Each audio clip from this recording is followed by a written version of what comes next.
Most respected Guruji's native home is Sachkhand. I just love this line. Most respected Guruji's native home is Sachkhand. What is Sachkhand and where is it? Only he comes to know who is touched by Guruji's grace. Atishay kripa jahi par hoi, paun de e marag soi. और संत विशुद्ध मिले प्रभुताही,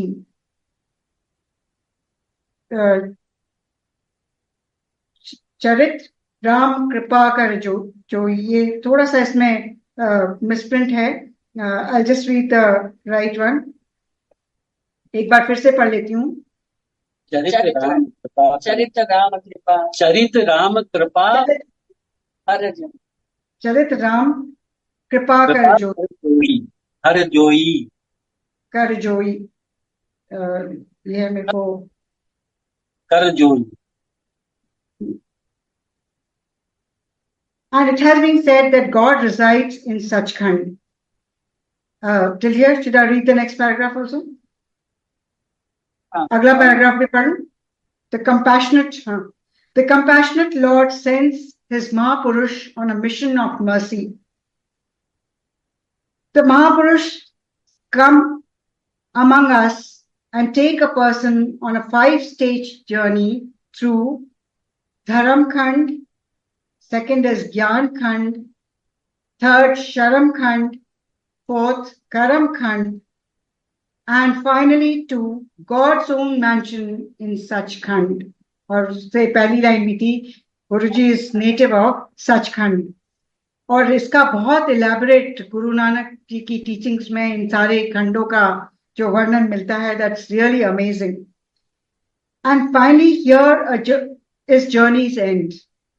सचखंड में man is liberated of suffering and becomes a part of God's empire and bliss.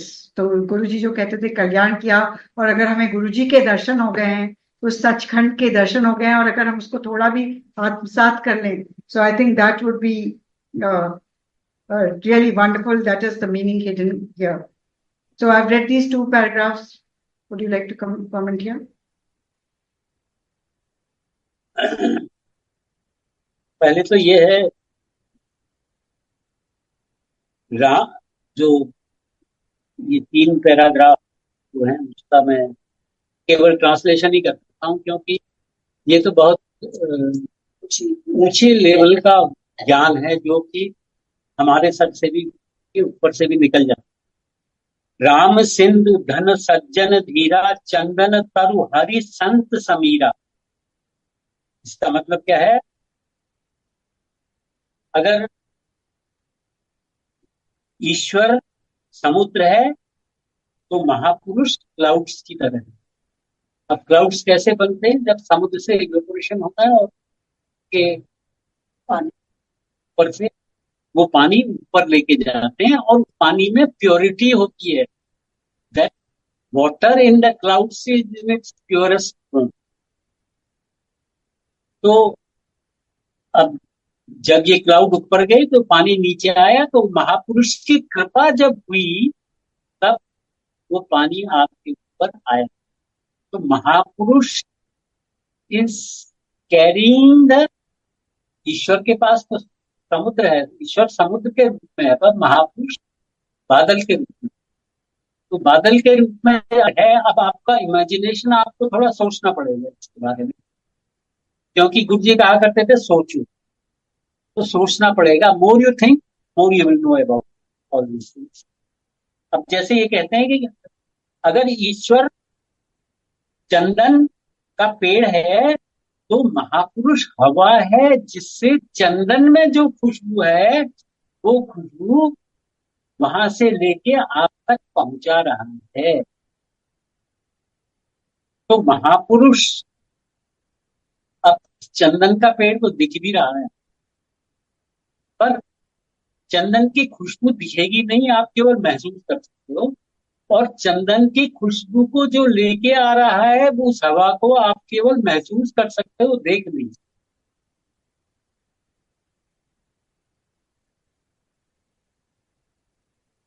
और ये कहता है कि जैसे बादल हमारी पानी देके हमारी प्यास को बुझाते हैं, और जो हवा है वो चंदन की अच्छी सुगंध को, अच्छी बढ़िया ब्रीज को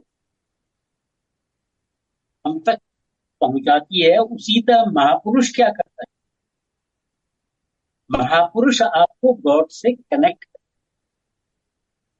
और लॉर्ड राम ने क्या कहा था? सेन नाथ से दैट श्रुतिज are unable to recount the virtues of महापुरुष। यानी कि श्रुतियां भी महापुरुष की, जैसा कि जो श्लोक पहले आया था, असत्य गिर समम, महापुरुष के गुणों का वर्णन नहीं कर सकती। अब गुरु के जो निवास स्थान, दुगड़ी तो फिजिकल, पर स्पिरिचुअल वर्ल्ड में उनका निवास स्थान कहाँ है? वो सचखंड है। और सचखंड क्या है? ये उसी को पता लगता है जिसके ऊपर गुरु की कृपा होए।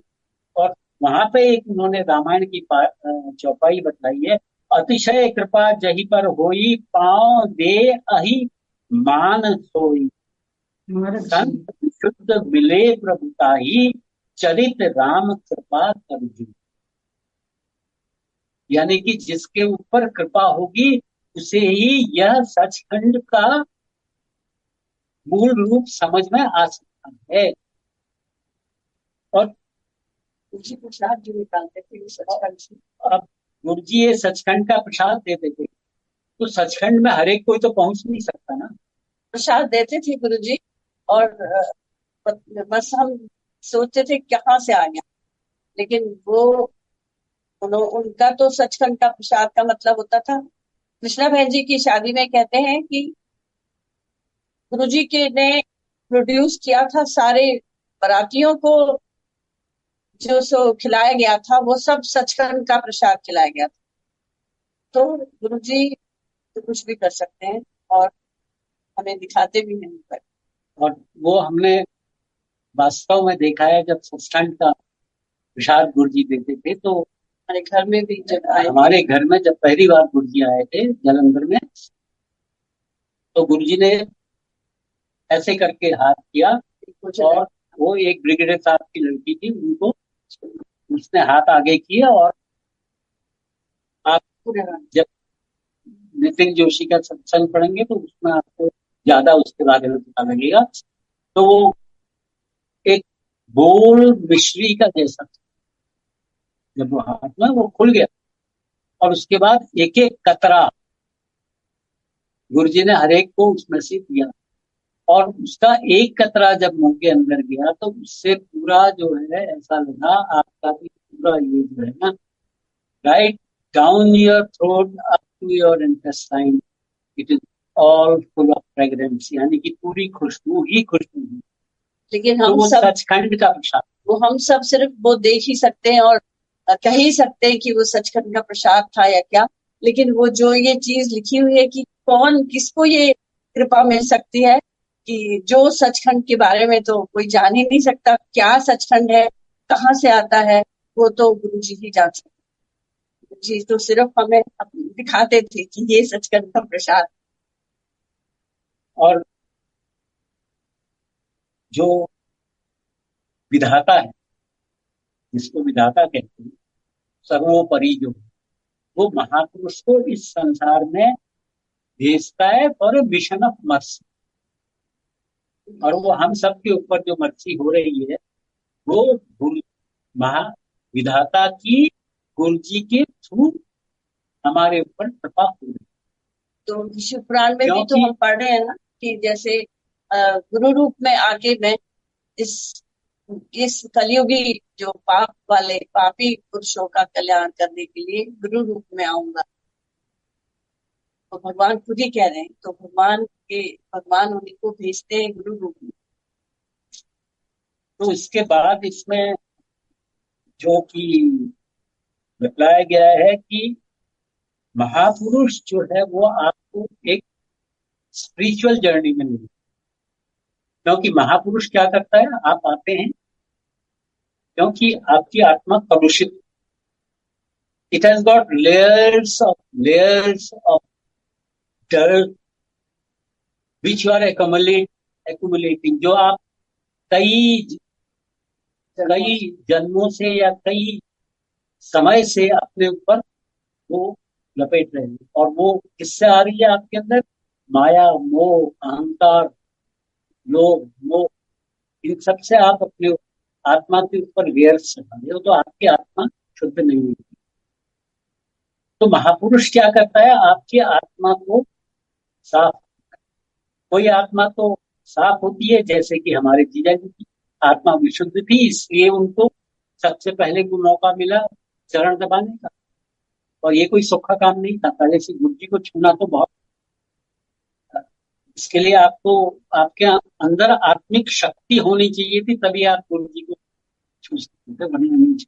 वो तो मुझे अभी भी वो सीन याद है कि जब जिया जी आए उतर के सुल्तानपुर, जो सुल्तानपुर की सीढ़ी से उतर के आए नीचे और सीधे तेज चलते हुए गुरु जी के पास चौकड़ी मार के बैठ गए एकदम, और गुरु जी के चरणों को अपनी थाई में रखा और आराम से प्रेस करने लगे।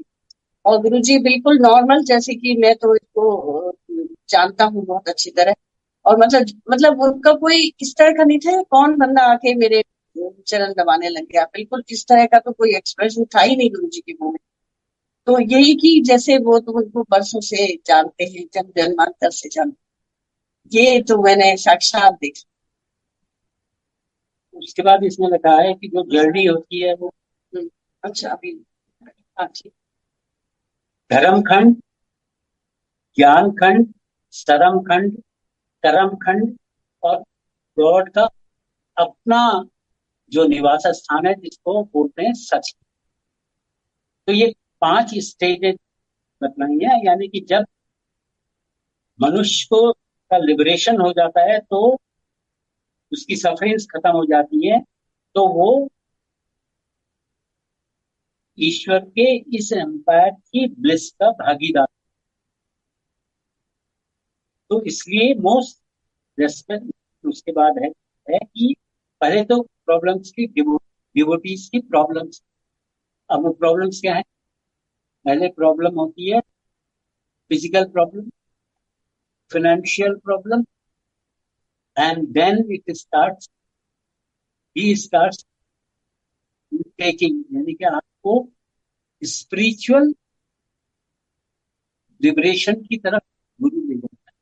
और जब आप गुरु के जब आप गुरु ने आपका हाथ पकड़ लिया, चाहो कितने ही जन्म लग जाएं, गुरु आपका हाथ नहीं छोड़ेगा जब तक आपको इस संसार से लिबरेट नहीं करना,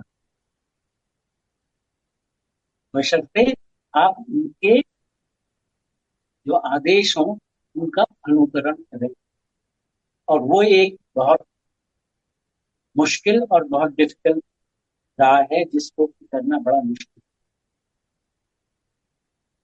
तो गुरुजी पहले डिवोटीज की लाइफ की प्रॉब्लम्स दूर करते हैं, फिर उसके बाद उनको कर्मयोग की तरफ ले जाते हैं। ये पहली स्टेज है जर्नी की, धर्मखंड। और डिवोटीज में physically and mentally healthy, physically and mentally healthy, यानी कि उसको भौतिक रूप से और मानसिक रूप से तंदुरुस्त,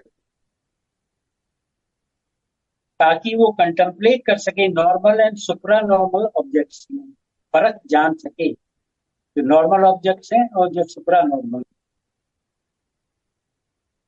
तो उसको फिर सत्य का ज्ञान होने लगता है, सत्य का आभास होने लगता है अबाउट द वर्ल्ड, ये दुनिया मिथ्या है। और अपनी खुद की जो जो ट्रांजिटरीनेस लिखा हुआ है, ट्रांजिटरीनेस का मतलब है सूक्ष्म काल के लिए कोई चीज जब रहती है, वैभव है तो वो थोड़े से दिन के लिए है, अच्छी हेल्थ है वो कुछ दिन के लिए है। जब आपकी उम्र हो जाएगी तो आप बुढ़े हो गए ना, तो परमानेंटली तो आप 16 साल के नहीं रह सकते। तो that's why they are transitory phases of life, और वो अल्टीमेट क्या है उसमें? अल्टीमेट है सचखंड। और सचखंड आप कब सचखंड में पहुंचोगे? जब ये 5 स्टेज से गुजरोगे। तो काम सौखा नहीं है, जैसे कहते हैं, काम सौखा नहीं है, काम बड़ा औखा है।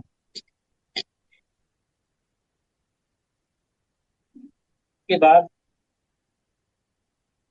वो ट्रुथ को रियलाइज करने लगता है, और फिर इस स्टेज पे वो ज्ञान खंड पहुंच।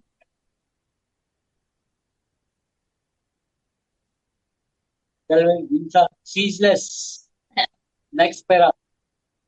Yes, I'll read from here. I have to read from here. Most respected Guruji first removes problems of his devotees' lives and takes them on the path of Karma Yoga. This is the first stage of journey, the Dharam Khand. The devotee made physically and mentally healthy is able to contemplate normal and supranormal objects. He begins to realize truth about the world and the transitoriness of his own life. वही जो क्षण भंगुरता भी समझाई थी हमें. At this stage, he has reached the ज्ञान खंड, जब थोड़ी नॉलेज होने लगी. Ceaseless contemplation leads to the realization of God's greatness and his own state. Mam darshan pal param anupa jeeva pav nij sahaj sarupa, his own state. He is filled with shame as he sees his ego. He thinks he is wasting the human life and God has bestowed on him so that he could attain to him. When this urge to unite with God becomes intense, man reaches Sharam Khand. The high point of this journey occurs when he feels God's grace, which erases all his doubts, and he enjoys bliss. This is Karam Khand. Man is sponged with bliss through God's grace, and the doors of the Sachkhand open for him. No one can undertake this journey by himself. Even one who is equal to Shiv cannot cross the ocean of life. Even one who is the repertory of wisdom like Brahma, for God's self-realization, he has to go to a Guru or Mahapurush. And the Guru's grace instantaneously leads him to his cherished goal. We can read the concluding later on. Your thoughts on this?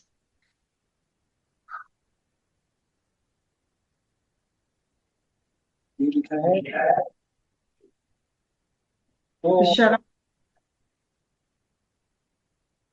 तो ये था कि सबसे पहले, जैसे कि पहले बताया जा चुका है, कि उसकी प्रॉब्लम्स को रिमूव करता है, physical problems, then all other problems. और ये पहली स्टेज जर्नी की है जिसको धर्म खंड, और फिजिकली मेंटली स्ट्रॉन्ग करके फिर उसको सांसारिक शक्ति के बारे में पता लगता है, और वो इस हालत में ज्ञान खंड के में पहुंच जाता. और उसके बाद निरंतर प्रयास से वो ईश्वर की महानता के बारे में और अपनी खुद के बारे में, कि ईश्वर कितना महान है और मैं किस हालत में हूं, और मैं कितने अपने बारे में रियलाइजेशन जब होता है तो उसको फिर अपने ऊपर शर्म. जब आप तो ईश्वर इतना महान है, गुरु इतने महान है, गुरु ने ऐसी राह दिखाई थी, मैं उस राह का अनुसरण नहीं कर पा रहा हूं, और मैं हर पग पर गलतियां कर रहा हूं, तो आपको अपने ऊपर क्षोभ होता है, अपने ऊपर शर्म आता है. तो ये एक रियलाइजेशन है. जब आप रियलाइज करते हो कि मैं गलतियां कर रहा हूं और आप माफी मांगते हो गुरु से, गुरु मेरे से तो अपराध ही अपराध हो रहे हैं, और उन अपराधों को आप क्षमा करो।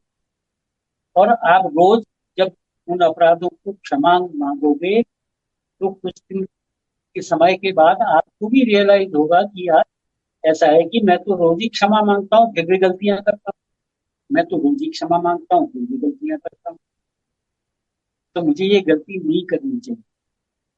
तो ये ये कुछ समय के पश्चात आप में ये भावना आने लगेगी, बशर्ते आप इन जो इसमें कुछ बताया गया है इसको फॉलो करना शुरू करें। पर फिर भी फॉलो करना बड़ा मुश्किल है क्योंकि राह बहुत कठिन है। अब उसके बाद क्या होता है, मनुष्य के ऊपर जब वो इस हाई पॉइंट ऑफ जो जर्नी की अपनी ऊंचाई पर पहुंच जाता है तो वो ईश्वर की कृपा को महसूस करने लगता है। और उसके सारे जो है शक शुबहा दूर होते हैं अपने आप, किसी से पूछने की जरूरत नहीं पड़ती।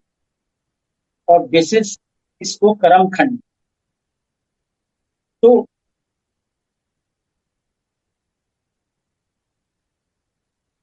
अब ईश्वर के ऊपर जब कृपा, ईश्वर की जब कृपा हो गई तो उसके आशीर्वाद से आपने स्नान कर लिया। इसमें एक एक प्रसंग मैं कहना चाहता हूँ। एक बार रात को 2-2:30 बजे गुरु जी का हुक्म हुआ कि 5 बजे गुरु जी को जाना था पंजाब। तो हमको बोला मूली के पराठे बना के लिए। घर गए, घर में नहाया धोया और उसके बाद पराठे बनाए। तो जब वहां पहुंचे गुरु जी गेट पर खड़े थे और गुरु जी ने कहा अंकल यू आर लेट। तो मैं 5 मिनट लेट पहुंचा था। अब क्यों लेट हुआ, क्या क्या लेसन गुरु जी ने सिखाया। आई लाइक ए फूल, बेवकूफों की तरह हम नहाने बैठ गए जबकि हम उस ब्लिस में नहा के आए थे, तो हमें नहाने की क्या जरूरत। तो हमने उस ब्लिस को समझने की कोशिश नहीं की, उस आशीर्वाद को समझने की कोशिश नहीं की क्योंकि हमें ज्ञान नहीं था उसका। क्योंकि जब आप गुरु के दरबार में बैठे हो, गुरु के सामने बैठे बैठे हो, तो आप तो उस आशीर्वाद की गंगा में नहा रहे हो, फिर नहाने की क्या जरूरत। क्योंकि विश्वास की कमी थी। That is where it was the failure of faith, trust. इसलिए तो गुरु जी ने कैसे वो समझाया, अंकल यू आर लेट, जबकि 5 मिनट लेट हुई। तो महापुरुष का तरीका जो होता है ना समझाने का, वो बिल्कुल अलग होता है। पर सवाल ये है कि उसको समझने के लिए महापुरुष ही आपको शक्ति देता है कि आप उसको समझ सकें इसके पीछे क्या लेसन था। नहीं तो सारी रामायण पढ़ गए, ये पता नहीं लगा राम राक्षस था या रावण राक्षस था। वो तो तभी समझ में आएगा राम राक्षस था या रावण राक्षस था जब ईश्वर समझाएगा कि राम राक्षस नहीं था। तो गुरु जब आपको समझाएगा तभी आपको समझ में आएगा। तो ये मैंने क्यों पढ़ा, क्योंकि ये सेंटेंस इसमें है, man is sponge with bliss through God's grace and the doors of Sachkhand open for him. तो जब इतनी ब्लिस हो जाती है तो उसके लिए सचखंड के दरवाजे खुल जाते हैं। और सचखंड कौन सी स्टेज है, 5वीं स्टेज है, अंतिम स्टेज। ये हो सकता है कि ये दरवाजे आपके इस जन्म में खुले, दूसरे जन्म में खुले, तीसरे जन्म में खुले। ये ये इस पर मुनस्सर करता है कि आपने कितनी भक्ति की है और आप में क्या भाव। और यहाँ पे गुरु की महत्ता बताइए, यहाँ तक कि स्वयं शिव को जो जो जीवन का समुद्र है उसको क्रॉस नहीं कर सकते, और ब्रह्मा विष्णु महेश भी इसको क्रॉस नहीं कर सकते। और इसको क्रॉस करने के लिए किसके पास जाना पड़ता है, गुरु के पास जाना पड़ता है या महापुरुष के पास जाना। तो यहाँ पे गुरु की जो है ना, इसमें गुरु की पूर्ण महत्ता पता लगती है। और जब गुरु की कृपा हो जाती है तो ये ग्रेस इंस्टेंटेनियसली मिल जाती है, यानी कि तत्काल मिल जाता है। इसके कई उदाहरण हैं, जो कि अब ऐसा होता है, कई उदाहरण तो पब्लिक भी नहीं किए जाते, क्योंकि ऐसे उदाहरण होते हैं जिनको बताया भी नहीं जाता। तो और गुरुजी हमारे ऐसे महापुरुष इस युग के हैं, और मैं उनको प्रणाम करता हूँ उनके चरणों में। उसके बाद ये जो है, इनका Guruji, परिचय का Guruji, ही बताइए। uh, Guruji is the Mahapurush of this age, and I pay obeisance to the lotus feet of Guruji. ओ, मैं चाहता हूँ। नहीं तो दिखा दो, वहां पे भी दिखा दो। इसको देखिए क्या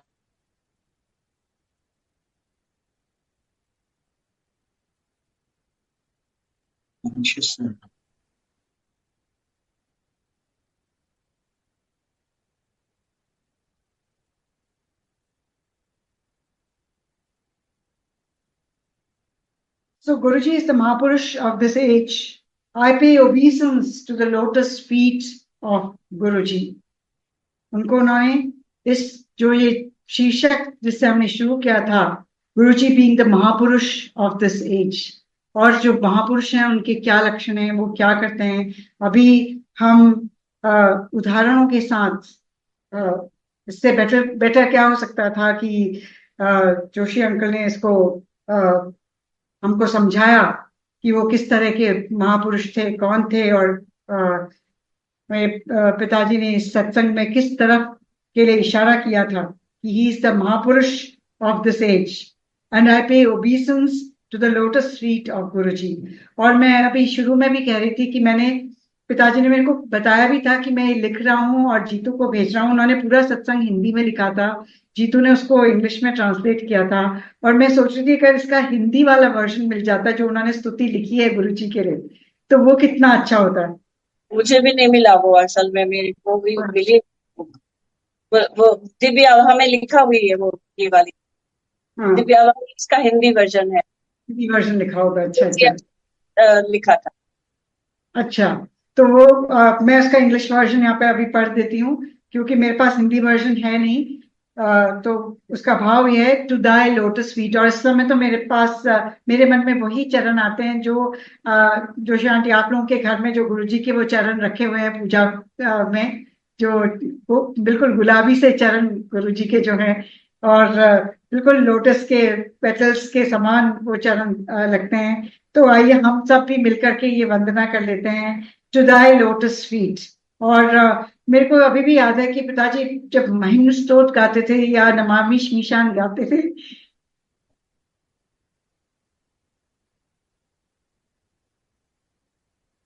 वो एक अलग ही लेवल, उनकी आवाज इतनी अच्छी थी। कभी लगता है हमने ये सब इनहेरिट क्यों नहीं किया। हम गाते भी है तो फटे बाज की जैसी आवाज आ जाती है। तो शायद जो नहीं सीख पाए वो तिरोभाव था, या वही वो बेवकूफियां थी कि हम नहीं सीख पाए। वो गंगा में नहा रहे थे फिर भी हमको नहाने का की इच्छा थी। तो वो जब वो गुरु का ग्रेस होता है तभी हम चीजों को समझ पाते हैं। कभी भी समझें उसकी उनके सामने समझे, उनके बाद समझे, लेकिन समझ में आया वही बहुत बड़ी बात है। तो to thy lotus feet, O Lord, O Shiva, I sing the glory of thy lotus feet. Thou art our refuge. Thy lotus feet bind our minds to thee.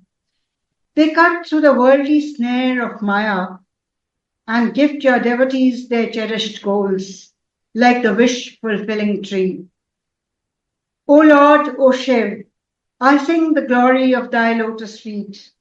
Shiv, Brahma, and all the gods of heaven bow to thy lotus feet. O most beloved Guru, whoever seeks their protection finds refuge. Thy lotus feet, most adorned Lord, crush all obstacles and ship us through the ocean of life. O Lord, O Shiv, I sing the glory of thy lotus feet. Let us all in our hearts sing the glory of Guruji's lotus feet. उन चरण कमलों का हम वंदन करते रहें, क्योंकि भव सागर को पार कराने के लिए तो वही हमारी नौका बनेंगे। दिखते बहुत कोमल हैं गुरुजी के चरण, लेकिन उनमें जो स्ट्रेंथ है, जो जिन लोगों ने वो चरण दबाए हैं वही जानते हैं कि उनकी कोमलता और उनकी स्ट्रेंथ भी। हम तो सिर्फ सोच ही सकते हैं उसके बारे में, लेकिन इतना पता है कि उन चरणों को पकड़ लिया तो ये भवसागर पार हो ही जाएगा, हो ही जाएगा। यही कहते हुए यहाँ पर ये सत्संग इंग्लिश में एंड होता है।